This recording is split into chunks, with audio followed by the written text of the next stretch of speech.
ورحمت الله. نن مو زړه ډېر خوشحال ده چې د خپله پښتنې خور ننګه مو وکړه، غیرت مو وکړه، پښتو مو وکړه، خو د خپلو پلارو نیکو هغه غیرت مو بیا ځمدای که چې کوم غیرت موږ ته پلارو نیکانو نه په میراث چې پاته و. خپله پښتنه خور دا موږ وګټله او دا د دغه پښتون قام د غیرت او د پښتو نتیجه ده. زه ټولو نه مخکې د بلوچستان پښتنو شکریه ادا کوم او مبارکباد ورته پیش کوم. او په بلوچستان چې کوم د نر بچای ده چې مور یې له مخې رودلې ده، میندې د داسې زمن وړي لکه دولت خان ملک چې اول اعلان ده وکړ او ټول پښتون قام هغه غیرت یې ځمدای کړ. دغه بعد زه د ټول پښتون قام شکریه ادا کوم، مبارکباد ورته پیش کوم. او بالخصوص هغه پښتانه چې په سوشل میډیا باندې یې دنیا ته چیلنج ورکړ او د ټول پښتانه په یو صف چې ودرول او پښتون قام سره د تورې سره د توپک روان سه او لا رسېدلی نه و چې سین حکومت یې په دې باندې مجبور کړ چې ما پښتنه خور یې ازاده کړه له هغه کچې ډاکوګانو نه. او کچې چې کوم ډاکوګانو هغه غټ غټ ډاکوګانو هغه یې مدراړان کړل او څه زخمیان دي. زه یې سین پولیس دغه ډي آی جي او ایس ایس پي او نوره جوانانو شکریه ادا کوم، مبارکباد ورته پیش کوم. او صرف دا نه ده چې موږ دا خپله پښتنه خور ازاده کړه له کچې ډاکوګانو نه، بلکې مدراړان مو کړل او جهنم واصل مو کړل، اسپو غوندې مو مړه کړل. دا د پښتون قام هغه اتفاق او اتحاد برکت ته، دا د پښتون قام هغه غیرت او د پښتو برکت ته. که چېرته پښتون قام دغسې د خپلو پلارو نیکانو هغه غیرت او پښتو ټینګه ونیوله او میدان ته ووتل، ما د په ذات ته خدای باندې قسمي چې پښتون قام عزت او غیرت ته به دې نه بعد څوک لاس نه واچوي. دا د ما په زندګي چې یو نوی تاریخ ته یو نوی ریکارډ ده چې پښتون قام جوړ کړ. او زه پښتون قام ته دا خواست کوم چې پښتون قامه دغسې د خپلو پلارو نیکانو دغه غیرت، پښتو او پګړۍ دغسې اوچته لرو. انشاءالله داسې ورځ به زر راځي چې پښتون قام به په ټولې دنیا باندې راج کوي او حکومت به کوي. پښتون قام 15,000 کاله تاریخ ته هغه تاریخ په دې باندې ګواه ده چې پښتون قام چېرته د غیرت او د عزت سودا نه ده کړې. پښتون قام هر چېرته خپل ځانونه په غیرت او په عزت باندې شهیدان کړي دي. پښتون قام همیشه دپاره خپله وینه په غیرت او په عزت باندې توی کړې ده.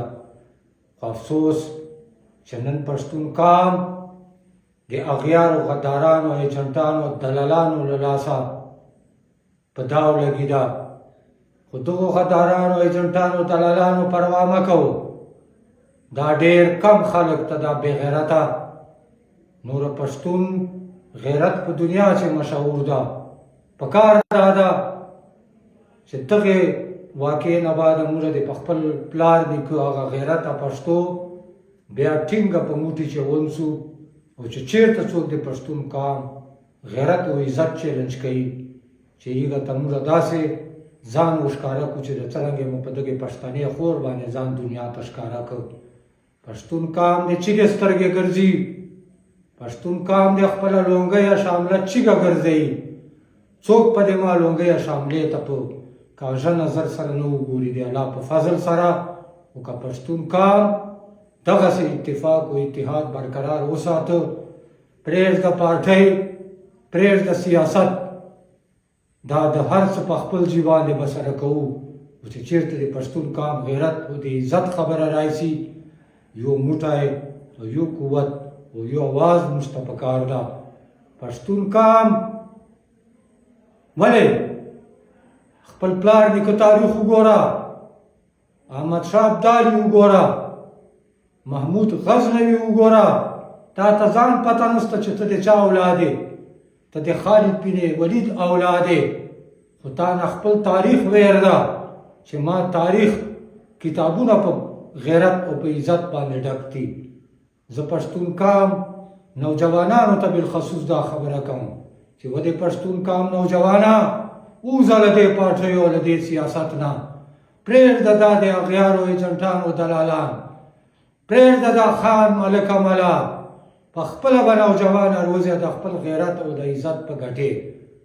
زه خو نور څه نه وایم، خو دومره قدرې خبره درته کوم چې په دنیا چې داسې یو طاقت او قوت نشته ده که هغه حکومت وي او که بل ښکرور وي چې دی د پښتون قام غیرت او عزت ته لاس واچوي. که چېرته ما د پلار نیکه غیرت او عزت سودا نه وای کړې او ما پښتون قام د اتفاقه نه وای، بیا به نن کچې ډاکوګانو د ما یوې پښتنې بچی ته دغسې لاس نه وراچول، نه بیا ما عزت خراباو. اے پی فقیر په یوې پښتنې خور اسلام بیبي باندې چکسلی و او ټول سلطنت برطانیې ته یې شکست ورکړی ده چې هغه هیغ دور سوپر پاور و. نن تا ما دغجې ته رسېدلي یو چې د ما پښتنې خور ته کچې ډاکوګان لاس اچوي. د کچې ډاکوګان دا خو ما ته له کوټنیانو نه ډېر خاندنای خلک ښکاري چې دو د خویندو میندو عزتو ته لاس اچوي.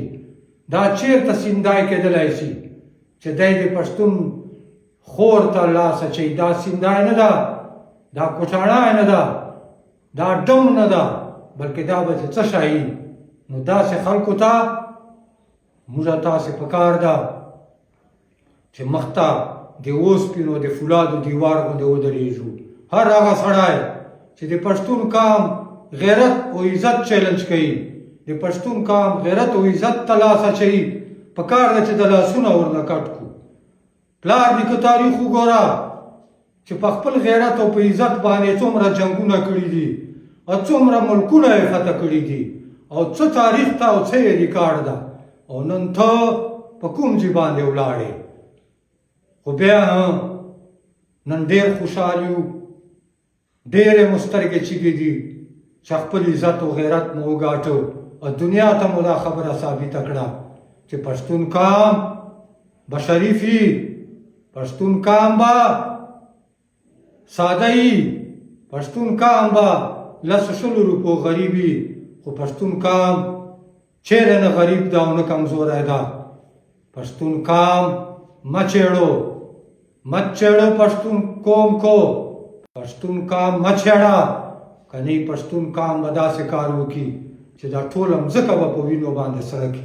زه پاکستان حکمرانانو ته وایم چې یاد وساته دا ملک پاکستان آزاد کړی ده، د پښتون قدر وکړه، پښتون په دغه پرار زړه باندې سړه پټۍ ولګوه، پښتون قام نه نوره قرار سه، پښتون قام نوره مه چیړه، پښتون قام نوره مه دړدوه، پښتون قام نوره مه خرابوه، پښتون قام نوره مه بې عزته کوه، که نه پښتون قام نوره دې ته تیار ده چې د دغه پاکستان حکومت تخته به واړوي او د پاکستان حکومت په خپلو لاسو چې سنبال کړي. خو موږ دا نه غواړو چې موږ شر او فتنه جوړه کړو، خو که بیا ډېر مجبور سلو بیا به دنیا دا خبره وویني چې پښتون قام به د پاکستان حکومت په خپلو لاسو چې بیا واخلي. ډېره